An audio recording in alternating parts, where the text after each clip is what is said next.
नमस्कार दोस्तों, आखिरकार क्या है हमारे कोहिनूर की कहानी भारत से विक्टोरिया के मुकुट तक। तो आइए जानते हैं आज के इस वीडियो में। दोस्तों, कोहिनूर के बारे में यह मान्यता है कि वह कृष्णा नदी के पास कुल्लूर की खदानों में मिला था।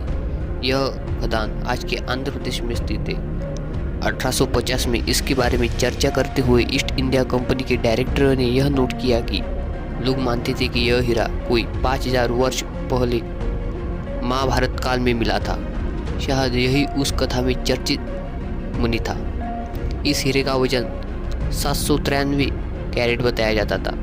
ऐतिहासिक जानकारी यह है कि इस हीरे का सबसे पहला जिक्र बाबर की आत्मकथा बाबरनामा में मिलता है। बाबरनामा में वह कहता है कि इस तरह उसके प्यारे बेटे हुमायूं ने उसे यह अद्भुत हीरा भेंट दिया था। जब हुमायूं ने इसकी कीमत आंकनी चाही तो बाबर ने उसे कहा कि इतने बेशकीमती हीरे की कीमत एक लठ होती है। जिसके हाथ में भारी लठ होगा उसके हाथ में यह हीरा होगा।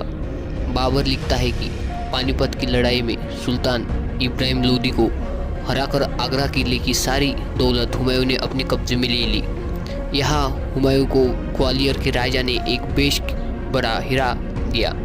हुमायूं ने उसे अपने पिता को भेंट कर दिया, यानी कि बाबर को। 17वीं सदी में बाबर के बड़पोते शाहजहां ने अपने लिए एक विशेष सिंहासन बनवाया। इस सिंहासन को बनाने में सैयद गिलानी नाम के शिल्पकार और उसके कारीगर की टीम कोई 7 साल लगे।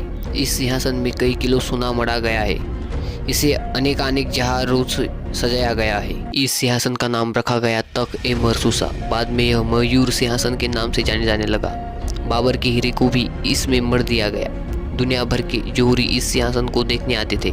इनमें से एक वेंसी शहर का होटेसो बोर्जिया बादशाह औरंगजेब ने हीरे को चमक बढ़ाने के लिए इसे बोर्जिया को दिया।